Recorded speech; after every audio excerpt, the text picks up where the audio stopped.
Hey, my name is Angela. I'm a registered dietitian, nutritionist, and welcome back to my channel. Today I wanted to talk to you about reflux or gastroesophageal reflux disease, or anybody who has issues with like heartburn, and what you can do or where to start as far as food. So if you want to find out, then let's get started.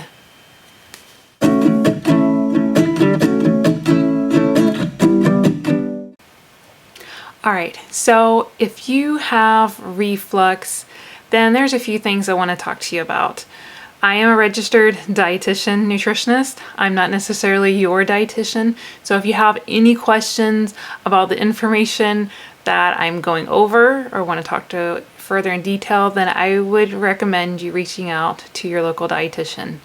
All right, so one of the first things that I would suggest for people who have reflux is to start eating smaller meals.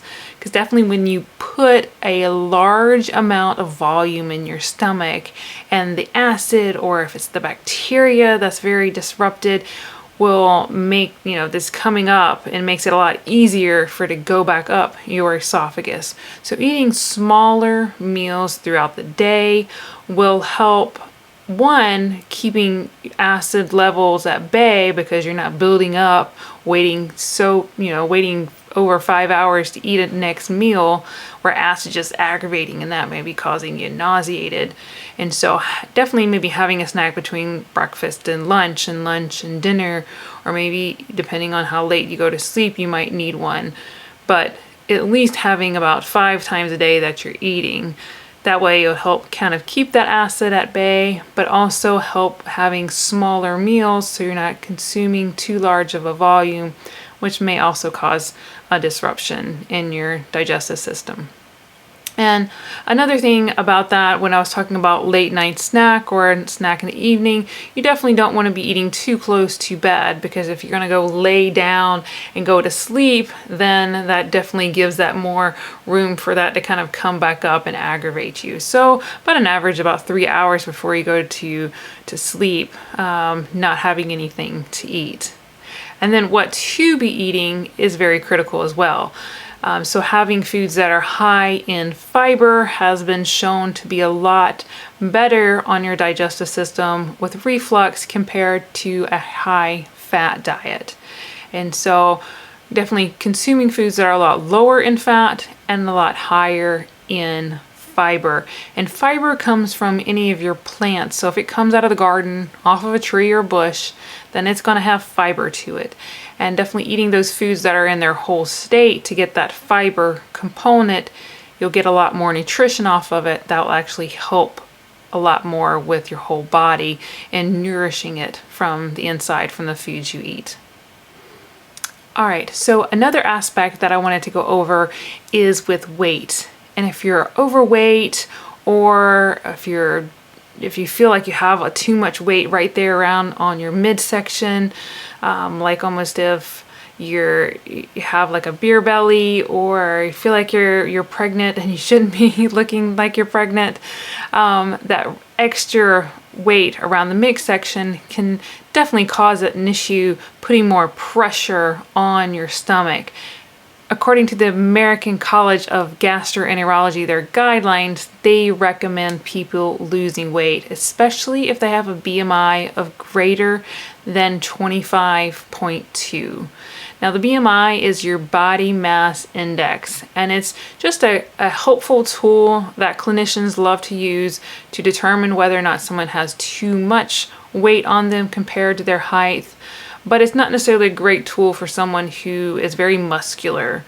And so if your BMI is greater than 25.2 and you have a lot of muscle mass structure, then you might want to look into measuring maybe your fat content, getting a body analysis done to determine whether or not you have a lot of excess fat, especially around your midsection.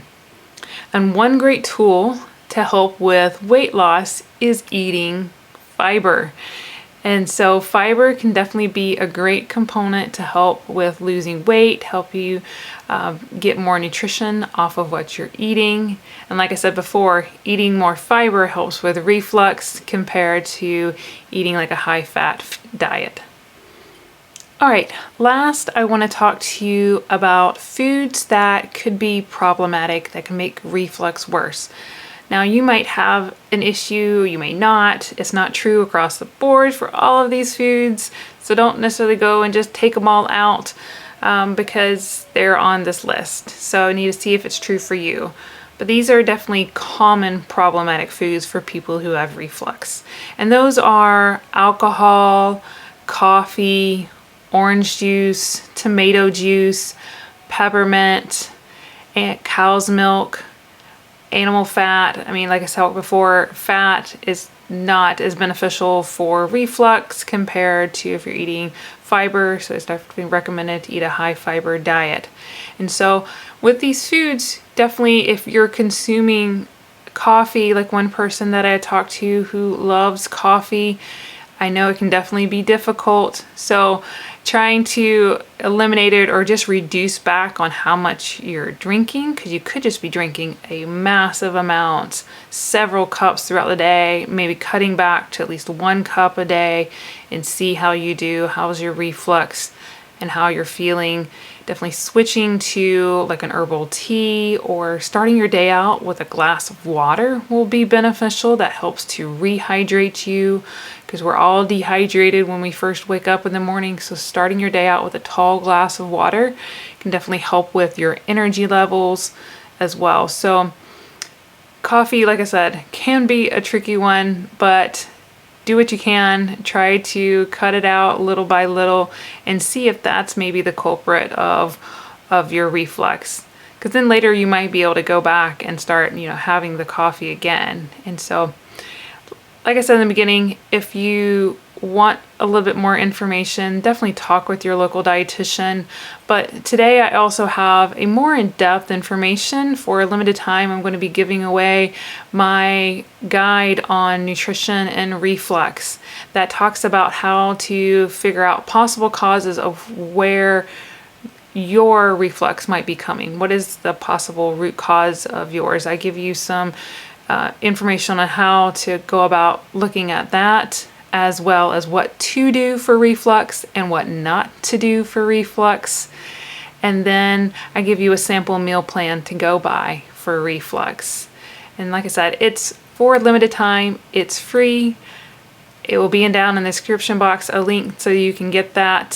Feel free to share this video with anybody that you know who has reflux, who wants more information.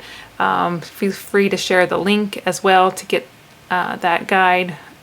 And so if you have any questions, comment below, let me know, or go to my website at Dietitian Angela to ask a question. Otherwise, I hope you guys have a happy, healthy day. Bye.